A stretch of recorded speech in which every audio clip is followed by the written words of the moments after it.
Hey, welcome back to the stash. You know, I completely forgot this comic was even coming out. When I first heard the title Radioactive Spider-Man, I actually thought it sounded kinda cool, like something straight out of the 90s. A prime example being the awesome theme song from the animated series. I was hopeful that this kind of Spider-Man story had potential that could really go off the rails in the best possible way. But somehow, it just sort of slipped past me. Maybe it's because Marvel has been doing so many side stories and events lately that it's hard to keep track of what actually matters anymore. Or maybe it's because this one's set in some distant alternate future, one of those what if the world fell apart type of setups we've seen 100 times before. I mean, we literally just got finished with the Daredevil one that will probably end up being 10 times better than this story. Still though, I wanted to give it a shot. It's Spider-Man after all, and I'll always be curious to see what new spin Marvel tries to put on him. So I finally sat down, read through issue 1 of Radioactive Spider-Man, and, well, I've got some thoughts. But hey, real quick, here at the Stash, we're swinging for 20,000 subscribers by the end of the month. Now, that's a tall order, I know, but with great power comes great responsibility, and all you gotta do is click subscribe. So if you're into Spider-Man or just comic book deep dives, feel free to stick around. Also be sure to stay to the very end for another episode of Comics from the Stash. This time, I'll be showing you guys some of my recent comic pickups, which includes a massive ASM grail. But with that all said, let's get right back into the video.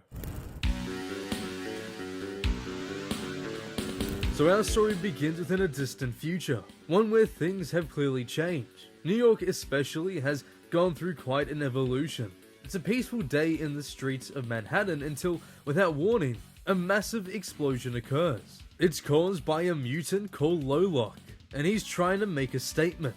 But then, the PDC come through and try to contain the situation until from up above, a web line snags both an officer and the mutant. It's the Radioactive Spider-Man.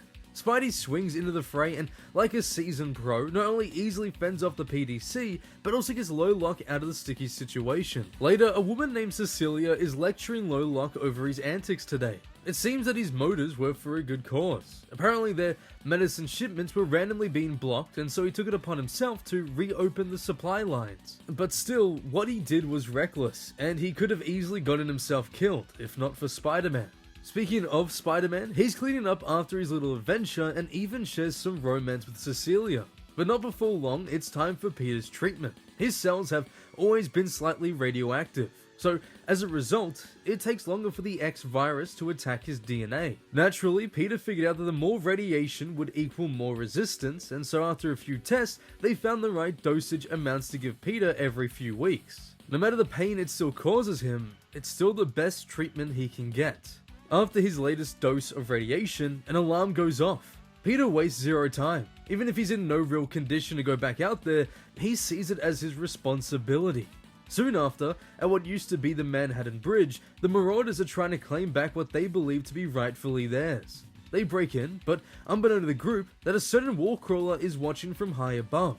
Spider-Man leaps down and begins the fight. But through it all, he desperately pleads with them to leave the area as soon as possible before it's too late.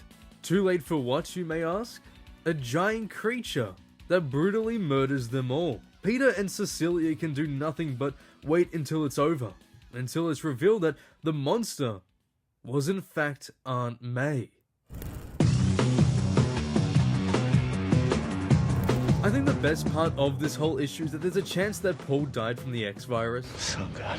Radioactive Spider-Man is a mini-series which is also a part of a larger event Marvel is doing called Age of Revelation. And with issue 1 being released a week ago, I completely forgot it even existed. Maybe it's because it's a big what-if future scenario, and while a lot of stories with that setup are great, this one in particular just never really interested me all that much.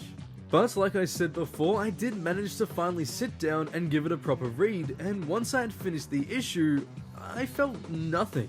Okay, so I really liked the opening. I was getting into the story and the feel of this weird, bleak future world, but to me, as soon as I got past the first scene, the momentum just kind of died off to me and never really managed to regain itself. The more I saw of this reality, the less interested I became. I will say though, Peter here is written pretty good. There's a lot of scenes that I do like. His sense of responsibility is a standout for me. You know, even after all this time and how bleak the world is, he still manages to uphold the core nature of his being, and I really appreciate that Joe Kelly kept that within the story. The X-Virus angle is okay. I feel like it works better obviously when it's dealing with an X-Men story, but here it just feels odd within a Spider-Man comic. It's definitely something different, but within that I feel Joe Kelly just didn't stick the landing whatsoever for a first issue. I like to believe that, especially for a miniseries, the first issue is the most important one, and as of recording this, I believe there are only 3 issues for this story. If that's true,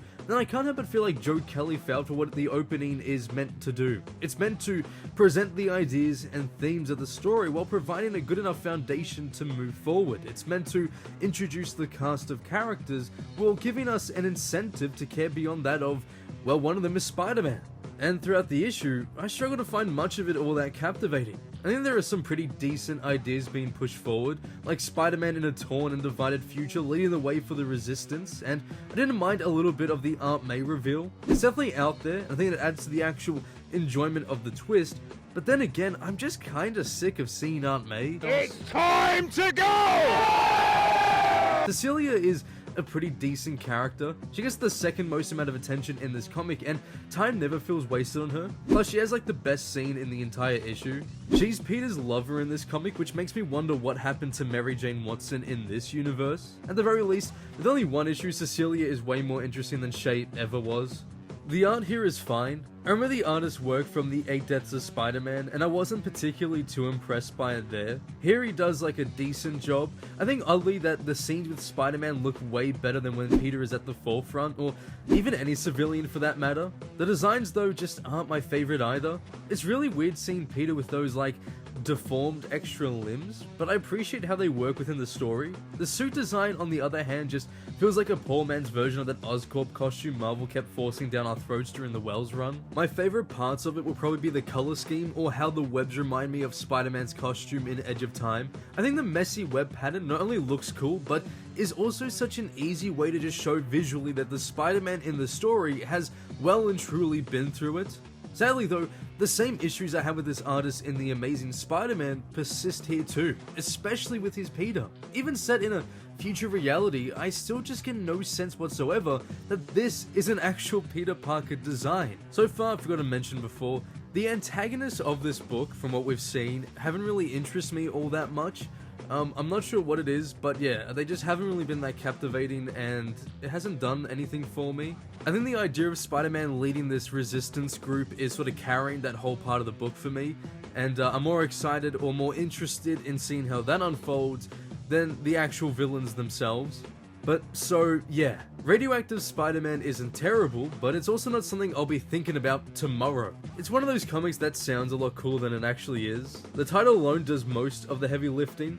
Like, how do we not get a Radioactive Spider-Man comic during the peak of the 90s or something? That would have been like the perfect time for this sort of title. Here though, you'd expect something wild or something explosive, and while it is in concept, we instead get a story that just doesn't really capture the potential there for its first issue. Because I do believe there is potential here. A darker world, a mutated Peter Parker, this desperate fight for survival. But the issue never gives any of those ideas proper room to breathe.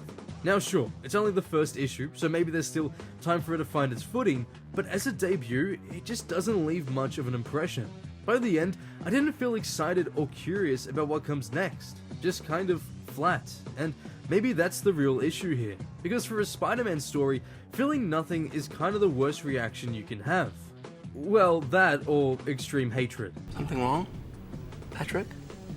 You're sweating. But it just sucks that in my experience with issue 1, I feel no need to read the next issue or any of the rest for that matter. Yes, there are a few ideas I like, the visual look of Spider-Man, a couple of the cool glimpses into what could become an interesting dystopian world, but overall, I just find it to be mid. Not bad, not great, but just kind of there. And maybe that's the most radioactive thing about it. It's a Spider-Man story that mutates into something you'll probably forget you even read.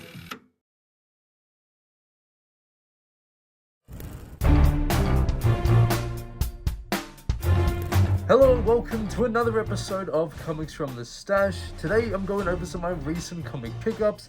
They're mostly Spider-Man, there's one Batman in there, but there is a big Spider-Man key issue within those that I've recently picked up. So to start off, we have Ultimate Spider-Man issue 5.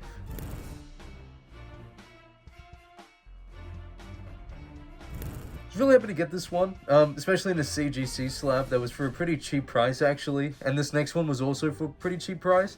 Same guy sold it to me. It is another Ultimate Spider-Man issue. It is issue 4.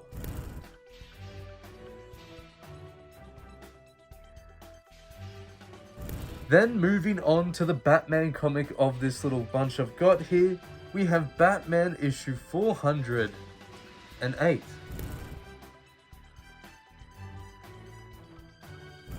Then to end off this pretty short episode of Comics from the Stash, this is a massive key. I went the other day to pick it up and yeah, going back home was a pretty wild experience just having this in my bag.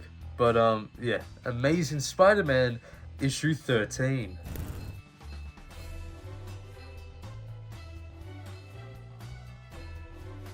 But that is it for today. Thank you guys so much for watching. If you have enjoyed, please like, comment, and subscribe if you haven't already, because here, any support means so much. I'm very happy to get this issue. I've been dying to get the first Mysterio for a while now. He is one of my favorite Spider-Man villains, and one step closer to a full set of ASM. But yeah, thank you guys again for watching, and I'll see you in the next one.